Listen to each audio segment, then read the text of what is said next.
Hello, good morning. Welcome back to the Christian Motherhood Unfiltered podcast. I'm so excited to be here today. I might say that in literally every episode because I'm just so excited that this is real. I feel like episode 3 is when it gets a little bit real, like the first episode was new and exciting, and now we're really getting in the groove. So I'm so happy that you're here. Happy Monday, everybody. So I wanted to make an episode all about the ways that I find joy in motherhood and how I make it a little bit more lighthearted and fun. I have a 3-year-old and a 1-year-old, and so they are both so much fun, and it's such an honor to get to stay home with them full time. Sometimes I really struggle. Some days are just really hard, and especially in the three-nager stage, I feel like there are just some moments that I feel like I'm kind of losing my mind and I really need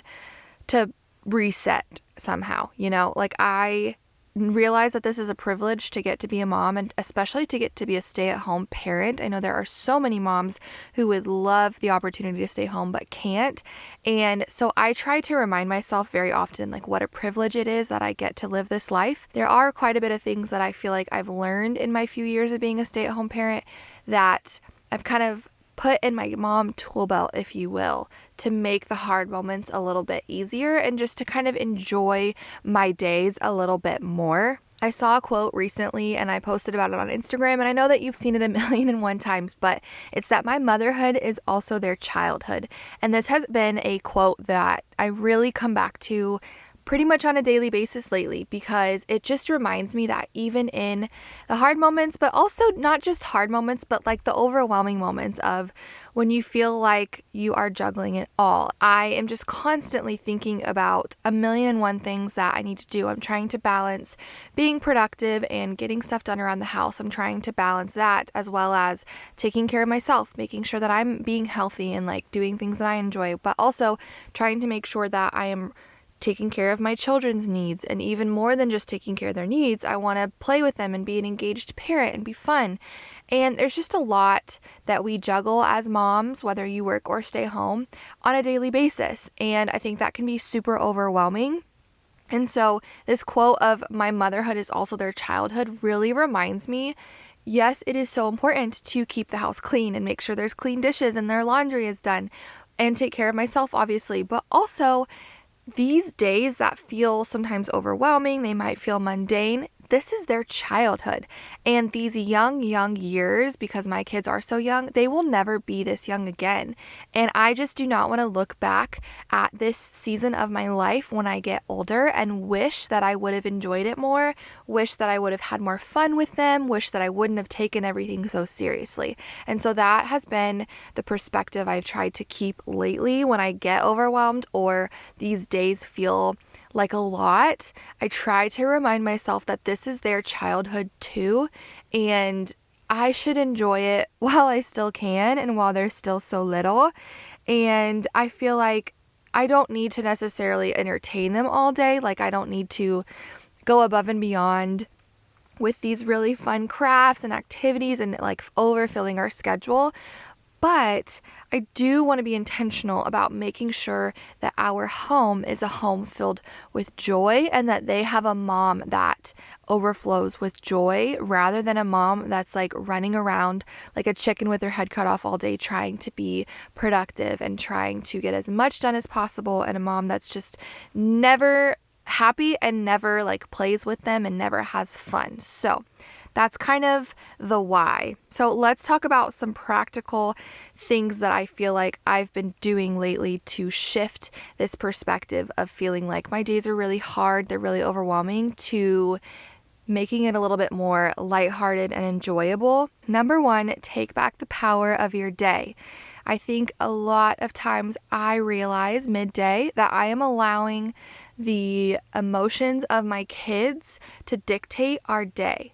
And realistically, I have to remind myself, I'm the adult. I am the one that has to keep calm and like set the tone, but also I am the one that has to pivot and change when things are not working. And I forget that sometimes. I remember when I was a first grade teacher, I would have these parts of our day and our schedule that I would end up feeling frustrated with. Like this math block, I remember, was one thing that I just kept getting frustrated with. It's not working for them. It's not working for me. It's not flowing, whatever. And I realized one day, it sounds so silly, but I realized like, oh my gosh, I'm the adult, I'm the teacher. Like it's my job. If something's not working, I have the flexibility and the power as the adult in the room to shift and to pivot and try something new. And I don't know why I just forget that sometimes, even with my kids. So remember, you are in charge and in control of the day. You are the thermostat, not the thermometer. That is another quote that I have really been holding on to lately. I can get really stuck in these seasons where I get to the end of the day and I realize all I did all day long was just react to my kids. I am bouncing off of them. I'm kind of just reacting to how they are and how their moods are. And man, what a honestly miserable way to live as a mom. I am so all over the place because they're kids and they're all over the place and their emotions are unstable because they don't know how to regulate them, and it makes me unregulated and all over the place. So it's just not fun. You are the thermostat. It is your job to set the tone and the temperature for your home, not react to how they feel and react to what they are doing. You are the adult. You are in control. And I also feel that my kids are reacting off of me. When I am getting really overwhelmed and frustrated, they are reading my energy and my emotions. And so it's my job to maintain the calm and the peace in the home, if you will. So take back the power of your day. You're the adult, and if something is not working, whether it's a part of your routine that's just not flowing for your family, or something is just really off that day and we all need a reset, it's your job as the parent to do that. You cannot expect your kids to just snap out of it and like move on, especially if you're also in a negative mindset. You're all going to just keep marinating in your negative day if you are not the one to flip the switch. Number 2 is to lighten the mood. And this is a very easy way to reset when we are all feeling a little bit cranky. And the number one thing that works for my kids, besides like making sure their basic needs are met, are they hungry? Do they just need a snack? That will usually solve my problem. Or are they tired? Or are they overstimulated? Something that works for me and my children every time is to just be absolutely ridiculous. And I have to make the conscious effort to flip the switch. And the way that I do that is by being over the top, silly, goofy, absolutely absurd. Because this just kind of like shocks her nervous system a little bit because she's like, what the heck is my mom doing? But it works every time, you guys. And I know this is not anything revolutionary, but it's hard sometimes to remember this when you are feeling like you're in fight or flight mode and you're feeling overwhelmed or angry or whatever. It's hard to remember and take a step back and like calm yourself enough to be silly and joyful and goofy, but it works. And not only does it work for them, it works for me because it reminds my mind, but it also reminds my body when I feel fight or flight coming on, that it is not that serious and this is meant to be fun and joyful. And I don't need to take everything so seriously. Obviously, I am not talking about like serious situations where she's like being disrespectful or I really need to discipline something. I'm talking about like I asked her to go brush her teeth and she just won't do it. Or she's getting really frustrated at something. Like the other day, for example, she was driving in a little toy car and she was like wedged between our house and this lawn chair and she could not maneuver the car the right way to get out of this like corner. And she was getting so frustrated at me that she was stuck.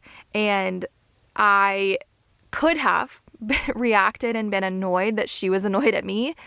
And instead, I was just absurd. I was ridiculous. And I was laughing and I was like, oh my gosh, what do you want me to do? Do you want me to move the house out of your way? And she laughed and then she got herself out and moved on. Like, it was one of those moments that could have very easily and started to kind of go down the tantrum road over something silly. And instead of me like feeding that energy and pushing her down that way, I pivoted her and turned her direction to go a different way and to respond in a lighthearted way.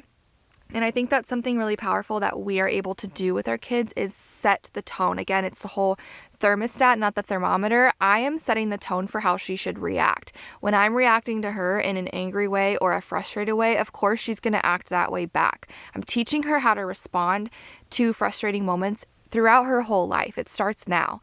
Another example of how I can kind of do a quick reset just to make things silly and not so serious is like when I said I asked her to go brush her teeth or wash her hands or something, and she's just saying no and she won't do it.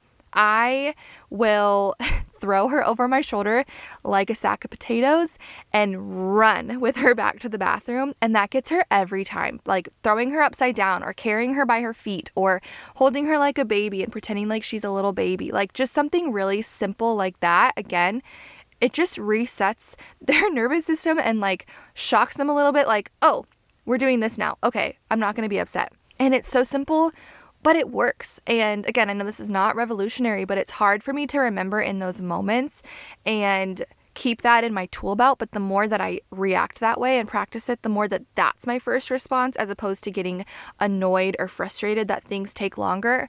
Things are going to take longer. Things are not going to be simple and easy most of the time when you have kids, because that's life and that's okay. It is not that serious that she told me no when I told her to go brush her teeth. Okay. It's not that deep. Like I'm just going to make it a game, or I'm going to play chase and I'm going to chase her like a gorilla back to the bathroom. And then guess what? She's going to go and she's going to be laughing and then she's going to brush her teeth and we're going to move on.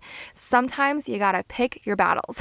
Yes, there are moments where it's just like defiant and disrespectful and you have to discipline. That is separate than what I'm talking about. I'm talking about the silly little things that really, it's not that deep. Like I do not care enough to spend all this energy making every single thing a life lesson. Sometimes you just need to turn into a gorilla or be a tickle monster or make silly faces. Like it is the easiest way to reset their mood and your own mood, especially like the silly voices. I am always coming up with these funny accents and characters. I am always singing. A lot of the times when we're having a fit or we're just really whiny or something like that, and nothing is really working, like none of my perfect parenting quotes that I have in my tool belt too to discipline her to like get her out of that funk are working, I will start singing a Frozen song, or I will turn into this character that I've created that has like this silly accent. And again, it's just like it shocks their nervous system a little bit and they're like, what is mom doing? And it works. And speaking of music, I cannot tell you how many times a dance party has completely shifted the atmosphere in our home and saved the day from a massive tantrum or my own emotional needs and tantrum and dysregulation from happening. If you do not have dance parties with your kids, you need to implement it into your day, because genuinely there is nothing that resets us like a dance party. Sometimes it's my own music. Like I really love just having music on in the background. Sometimes it does overstimulate me a little bit and I need to have silence, but sometimes it's really nice to have either like calming worship music or even just some nice music that sounds kind of like I'm in a movie. It helps me romanticize my day. I don't know how to explain it. The other day we had this random playlist on and I couldn't even tell you what song it was, but it was just like an old song that I used to listen to back when I was like in middle school or high school, and my kids were playing outside with the dog and I was just sitting there and this song came on, and man, what a perspective shift. Like music is so powerful. It was just a really cool moment for me to kind of be taken back to like my childhood self listening to this song, and now I'm just having this wave of gratitude for like where I'm at in life. And it was like this very deep philosophical moment for a very not deep philosophical song, but maybe you've experienced something like that before. And music is just really powerful, and whether it's worship music or not worship music, or it's kids music. Like, I love, honestly, having on their music. Sometimes, again, it overstimulates me and we got to turn it off. But I think it's really fun to just get to enjoy their passions with them. My daughter has so many music choices right now that obviously are not my personal preference, but she is loving them. And so I am going to dance and sing and belt at the top of my lungs with her all of these ridiculous songs, because one day she's not going to want to have a dance party with me, and she's not going to be obsessed with the same music that she is today. Their likes change and they grow and evolve.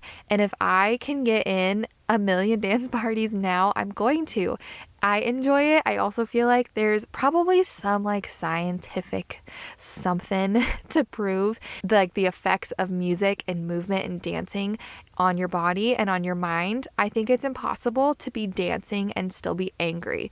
There are so many times I can't even tell you that I was literally on the verge of exploding, and I will turn on a song, whether it's her song or my song, and we just dance. And immediately it's like it calms me and kind of distracts me and gives me a little bit of joy. It sounds so silly, but if you don't have this as a tool in your tool belt to have a dance party with your kids, I would strongly encourage you to give it a shot, because truly there is nothing that sparks joy and just kind of lessens the tension and makes things feel lighter and more joyful than dancing. Okay, and then number 3 is to make sure there is room for you in your day. And I posted something on Instagram lately about just the way that I feel society views children, and how when we have children, I think a lot of the times people think like, I'm just going to fit the kid into my day and my already structured schedule. I'm still going to travel. I'm still going to do all the things I want to do.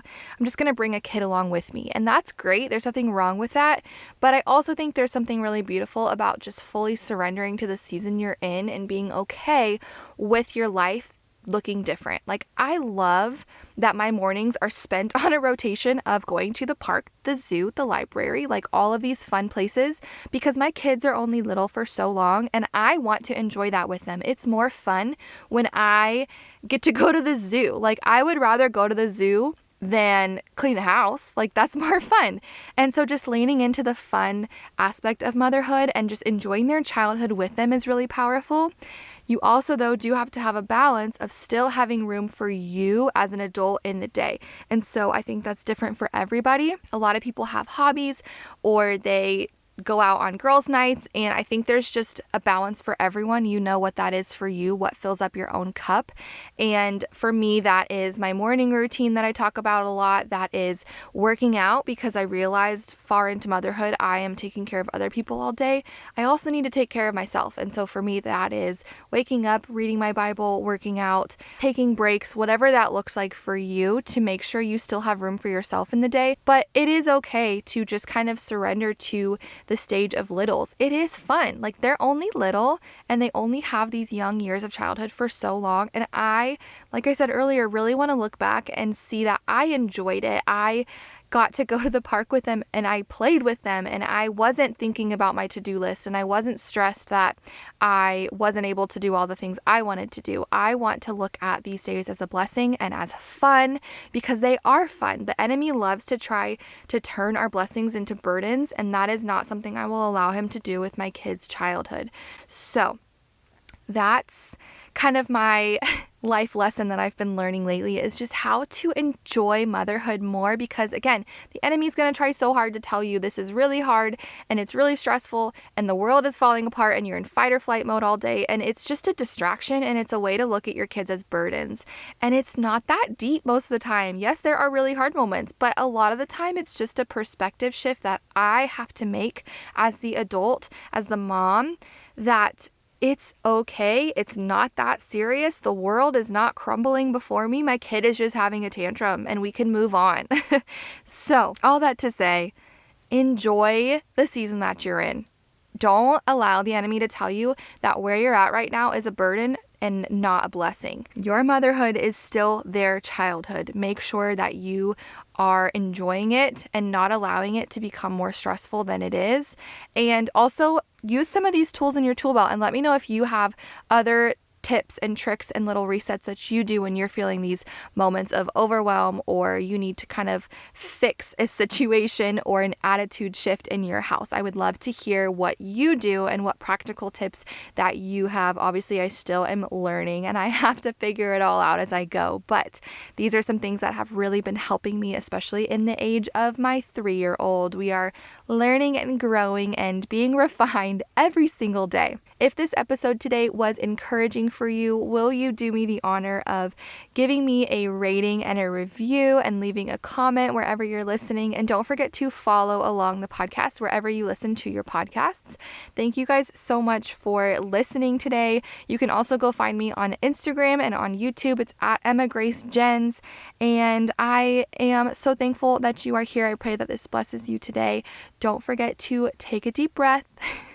Enjoy your day, and don't allow the enemy to convince you that your blessings are a burden, because they are a joy and a gift. And I pray that you can learn to enjoy this season of motherhood that you're in the way that God wants you to. So thank you for listening, and I will see you guys next time. Bye, friends.